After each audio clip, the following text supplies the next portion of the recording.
ओम शांति। आज 11 मई 2021 के बाबा के महावाक्य हैं। आज की मुरली का सार है, मीठे बच्चे, सुख शांति का वरदान एक बाबा से मिलता है, कोई देहधारी से नहीं। बाबा आए हैं तुम्हें मुक्ति, जीवन मुक्ति की राह दिखाने। आज की मुरली का प्रश्न है, बाबा के साथ जाने और सत्युग आदि में आने का पुरुषार्थ क्या है? उत्तर है, बाबा के साथ जाना है तो पूरा पवित्र बनना है। सत्युग आदि में आने के लिए और संग बुद्धि योग तोड़ एक बाबा की याद में रहना है। आत्म अभिमानी जरूर बनना है। एक बाबा की मत पर चलेंगे तो ऊंच पद का अधिकार मिल जाएगा। गीत है, नयनहीन को राह दिखाओ प्रभु, ओम शांति। ये गीत किसने गाया? बच्चों ने, क्योंकि बाप तो एक ही है, उसको ही रचयिता कहा जाता है। रचना रचयिता को पुकारती है। बाबा ने समझाया है, भक्ति मार्ग में तो तुमको दो बाप है, एक है लौकिक, दूसरा है पारलौकिक। सभी आत्माओं का बाप एक है। एक बाप होने से सभी आत्माएं अपने को ब्रदर्स कहते हैं। उस बाप को भी पुकारते हैं, ओ गॉड फादर, ओ परमपिता, रहम करो, क्षमा करो। भक्तों का रक्षक तो एक भगवान ही है। पहले पहले तो ये समझाना चाहिए, हमको दो बाप हैं। अब पारलौकिक बाप तो सभी का एक है, बाकी लौकिक बाप हर एक का अलग अलग है। अब लौकिक बाप बड़ा या पारलौकिक बाप बड़ा? लौकिक बाप को तो कभी भगवान या परमपिता नहीं कहेंगे। आत्मा का बाप एक ही परमपिता परमात्मा है। आत्मा का नाम तो कभी बदलता नहीं है, शरीर का नाम बदलता है। आत्मा भिन्न भिन्न शरीर लेकर पाठ बजाती है, अर्थात पुनर्जन्म लेती है।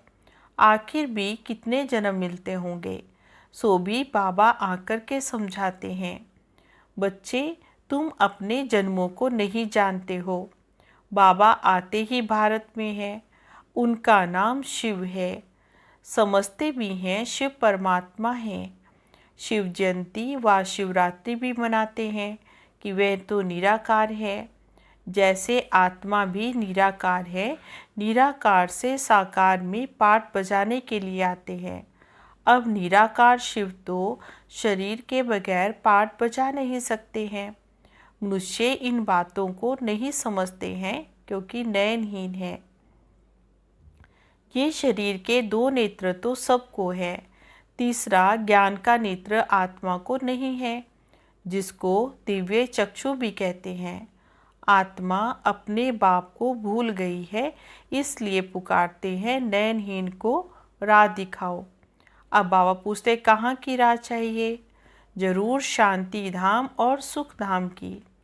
सर्व का सदगति दाता सतगुरु तो एक है ना। मनुष्य मनुष्य का गुरु बन सदगति दे नहीं सकते हैं। ना खुद सदगति पाते हैं, ना औरों को देते हैं। एक बाप ही सर्व को सदगति देते हैं। उस अलग बाप को ही याद करना है। बाबा समझाते हैं, कोई भी मनुष्य मात्र मुक्ति, जीवन मुक्ति, शांति और सुख सदाकाल के लिए नहीं दे सकते हैं। सुख शांति का वरदान तो एक बाबा ही दे सकते हैं। मनुष्य मनुष्य को नहीं दे सकते हैं। भारतवासी सतो प्रधान थे तो सतयुगी स्वर्गवासी थे। आत्मा पवित्र थी। भारत को स्वर्ग कहा जाता है, जबकि आत्माएं पवित्र सतो प्रधान थी। तुम जानते हो, बरोबर आज से 5000 वर्ष पहले भारत स्वर्ग और सतो प्रधान था। इन लक्ष्मी नारायण का राज्य था।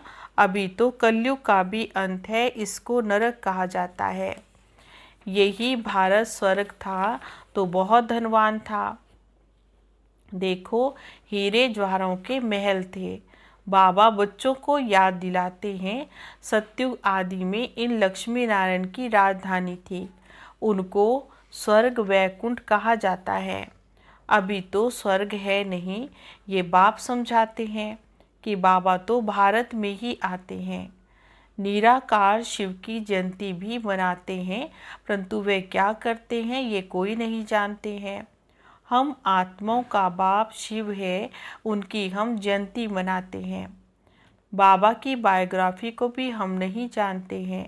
गाया भी जाता है, दुख में सिमरन सब करे, सुख में करे ना कोई। पुकारते हैं, ओ गॉड फादर हम पर रहम करो, हम तो बहुत दुखी हैं क्योंकि ये रावण राज्य है। वर्ष वर्ष रावण को जलाते हैं ना, परंतु ये किसी को भी मालूम नहीं कि 10 शीश वाला रावण क्या चीज़ है और हम उनको जलाते क्यों हैं। ये कौन सा दुश्मन है जो उनकी एफजी बनाए जलाते हैं। भारतवासी तो बिल्कुल नहीं जानते क्योंकि ज्ञान का तीसरा नेत्र ही नहीं है। तब तो राम राज्य मांगते हैं ना। 5 विकार स्त्री में, 5 विकार पुरुष में है, इसलिए इनको रावण संप्रदाय कहा जाता है। ये रावण 5 विकार ही बड़े से बड़े दुश्मन हैं, जिसका फिर एफजी बनाए जलाते हैं। भारतवासियों को ये पता नहीं पड़ता कि रावण कौन है जिसको जलाते हैं। ये रावण राज्य कब से शुरू हुआ ये भी किसी को पता नहीं है। बाबा समझाते हैं राम राज्य सतयुग त्रेता, रावण राज्य द्वापर कलयुग। सतयुग में इन लक्ष्मी नारायण का राज्य था। इन्हों को ये राज्य कहाँ से और कैसे मिला ये कोई नहीं जानते। ये सब समझने की बातें हैं, इसमें भी अटेंशन देना पड़ता है। मोस्ट बिलव्ड बाप है तब तो उनको भक्ति मार्ग में पुकारते हैं। भारत में जब इन लक्ष्मी नारायण का राज्य था तो दुख का नाम नहीं था। अभी तो दुख धाम है, कितने अनेक धर्म हैं। सतयुग में एक ही धर्म था। इतनी सब आत्माएं कहाँ चली जाएंगी ये किसी को भी मालूम नहीं है क्योंकि नयनहीन है। शास्त्रों में ज्ञान का तीसरा नेत्र किसी को भी नहीं मिलता है। ज्ञान नेत्र ज्ञान सागर परम पिता परमात्मा ही देते हैं। आत्मा को तीसरा नेत्र मिलता है ना। आत्मा भूल गई हमने कितने जन्म लिए हैं। सत्युग में जो देवी देवताओं का राज्य था फिर वह कहाँ चला गया। गाते भी हैं मनुष्य 84 जन्म लेते हैं, 84 का फिर चक्र कहते हैं। परंतु कौन सी आत्मा 84 जन्म लेती है। जो पहले भारत में आते हैं वही देवी देवता थे, फिर 84 जन्म भोग कर अंत में पतित बन जाते हैं। गाते भी हैं हे पतित पावन, तो सिद्ध करते हैं हम पतित हैं, इसलिए फिर पुकारते भी हैं हे पतित पावन हमें पावन बनाने के लिए आओ। कौन कह रहे हैं? भगवान कह रहे हैं। भगवान के लिए कहते हैं कि हमें पावन बनाने के लिए आ जाओ। जो खुद ही पतित है वे फिर औरों को पावन कैसे बनाएंगे। बाबा समझाते आधा कल्प भक्ति मार्ग में रावण राज्य 5 विकार होने के कारण भारत ने इतना दुख को पाया है। 84 जन्म तो लेते ही हैं, उसका भी हिसाब समझाना चाहिए। पहले पहले सतयुग में है सतो प्रधान, फिर त्रेता में है सतो। आत्मा में खाद पड़ती है ना। बाबा आते ही भारत में है। शिव जयंती भी गाई जाती है और सब आत्माएं तो गर्भ में जन्म लेती है। बाबा कहते मैं साधारण बूढ़े तन में प्रवेश करता हूँ जिनका ये बहुत जन्मों के अंत का जन्म है। ये समझानी कोई एक को नहीं दी जाती है। ये गीता पाठशाला है। मनुष्य को देवता बनाने के लिए ये राजयोग सिखाया जाता है। तुम यहाँ आए हो स्वर्ग की बादशाही प्राप्त करने के लिए जो बाबा ही दे सकते हैं। गीता पढ़ने से कोई राजा बनते नहीं हैं और ही रंक बनते जाते हैं। बाबा गीता का ज्ञान सुनाए हम बच्चों को राजा बनाते हैं। औरों के द्वारा गीता सुनने से तो रंक बन गए थे। भारत में जब इन लक्ष्मी नारायण का राज्य था तो प्योरिटी पीस प्रॉस्पर्टी थी। पवित्र गृहस्थ आश्रम था, वहाँ तो हिंसा का नाम ही नहीं था। फिर द्वापर से लेकर के हिंसा शुरू होती है। काम कटारी चलाते चलाते तुम्हारी ये हालत हो गई। सत्युग में 100% साल्वेंट थे तो सतो प्रधान थे। ये राज कोई भी मनुष्य अथवा साधु संत आदि नहीं जानते। बाबा जो ज्ञान का सागर पतित पावन है, वही आकर सतो प्रधान बनने की युक्ति बताते हैं। रावण की मत पर देखो मनुष्यों का हाल कैसा हो गया है।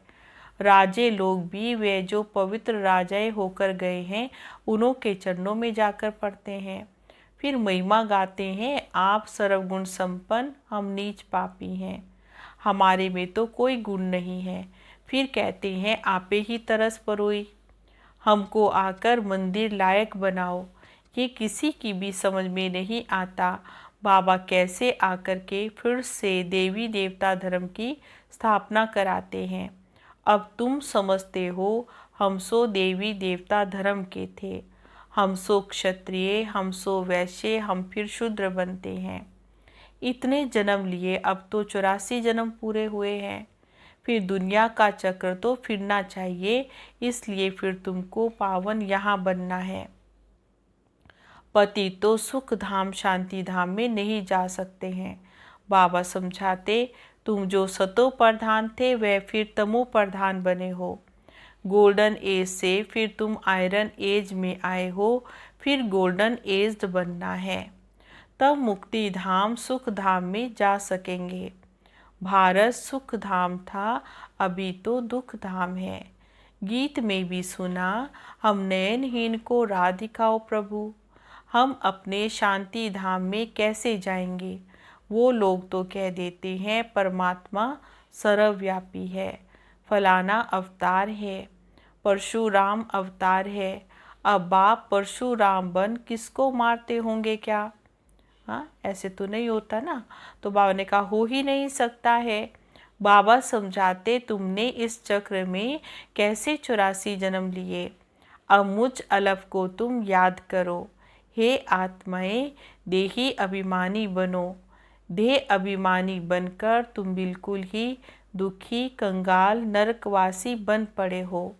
अगर स्वर्गवासी बनना चाहते हो तो आत्म अभिमानी जरूर बनना है। आत्मा ही एक शरीर छोड़ती है, दूसरा लेती है। अब 84 जन्म पूरे हुए, फिर सत्युग आदि में जाना है। अब मुझे याद करो और संग बुद्धि योग तोड़ो। रहो भले गृहस्थ व्यवहार में, लेकिन अपने को आत्मा निश्चय करना है। आत्मा एक शरीर छोड़ती है, दूसरा लेती है। अब देही अभिमानी बनना है। मुझे याद करो तो खाद सब जल जाएगी, तुम पवित्र बन जाएंगे, फिर मैं तुम सब बच्चों को ले जाऊंगा। अगर मेरी मत पर नहीं चलेंगे तो इतना ऊंच पद नहीं पाएंगे। इन लक्ष्मी नारायण का तो ऊंच पद है। अब इन्हों का राज्य था तो और कोई धर्म नहीं था। द्वापर से फिर और धर्म आते हैं। सत्युग में मनुष्य थोड़े होते हैं। अब तो बहुत धर्म होने के कारण कितने दुखी हो गए हैं। वही देवता धर्म वाले अब फिर पतित होने से अपने को देवता नहीं कहते हैं, हिंदू नाम रख दिया है। अब हिंदू तो कोई धर्म नहीं है। बाबा समझाते, रावण ने तुमको ऐसा बना दिया है। तुम जब लायक देवी देवता थे तब सारे विश्व पर तुम्हारा राज्य था, तब सब सुखी थे। अब तो दुखी बन पड़े हैं ना। भारत हेवन था, अभी तो हेल बन गया है। फिर हेल को हेवन बाप बगैर कोई बना नहीं सकते हैं। देवताओं को संपूर्ण निर्विकारी कहा जाता है। वहाँ के मनुष्य तो संपूर्ण विकारी हैं, इनको कहा जाता है पतित। भारत शिवालय था, शिव बाबा की स्थापना की हुई थी। बाबा स्वर्ग बनाते, फिर रावण नरक बनाते हैं। रावण श्राप देते हैं ना, बाबा 21 जन्म के लिए वर्षा देते हैं। अब तुम हर एक बाप को याद करो। कोई भी देहधारी को तुम्हें याद नहीं करना है। देहधारी को भगवान नहीं कहा जाता है, भगवान तो एक ही बाप है। बाबा तो बेहद का वर्षा देते हैं, फिर रावण श्रापित बना देते हैं। इस समय भारत श्रापित है, बहुत दुखी है। अब इस रावण पर जीत पानी है। गाया भी जाता है, दे दान तो छूटे ग्रहण। वो ग्रहण जो लगता है वह तो पृथ्वी का परछाया है। अब बाप कहते हैं, तुम्हारे ऊपर 5 विकार रूपी रावण का राजग्रहण है। ये 5 विकार दान में दे देने हैं। पहला तो दान दो कि हम कभी विकारों में नहीं जाएंगे। ये काम कटारी ही मनुष्य को पतित बनाती है। अच्छा, मीठे मीठे सिकिलदे बच्चों प्रति माता पिता बाप दादा का याद प्यार और गुड मॉर्निंग। रूहानी बाप की रूहानी बच्चों को नमस्ते। हम रूहानी बच्चों की रूहानी बाबा को नमस्ते नमस्ते नमस्ते जी। गुड मॉर्निंग बाबा। धारणा के लिए मुख्य पॉइंट्स है, बाबा जो नॉलेज देते हैं उसे पूरा अटेंशन देकर पढ़ना है। ज्ञान के तीसरे नेत्र से अपने 84 जन्मों को जान, अब अंतिम जन्म में पावन बनना है। दूसरी पॉइंट है, रावण के श्राप से बचने के लिए एक बाप की याद में रहना है। 5 विकारों का दान दे देना है, एक बाप की मत पर चलना है। और आज का वरदान है, अपनी स्मृति, वृत्ति और दृष्टि को अलौकिक बनाने वाले सर्व आकर्षणों से मुक्त भव। अपनी स्मृति, वृत्ति और दृष्टि को अलौकिक बनाने वाले सर्व आकर्षणों से मुक्त भव। कहा जाता है, जैसा संकल्प वैसी सृष्टि। जो नई सृष्टि रचने के निमित्त विशेष आत्माएं हैं, उनका एक एक संकल्प श्रेष्ठ अर्थात अलौकिक होना चाहिए। जब स्मृति, वृत्ति और दृष्टि सब अलौकिक हो जाती है, तो इस लोक का कोई भी व्यक्ति, कोई भी वस्तु अपनी ओर आकर्षित नहीं कर सकती। अगर अभी भी आकर्षित करती है तो जरूर अलौकिकता में कमी है, और अलौकिक आत्माएं सर्व आकर्षणों से मुक्त होंगी।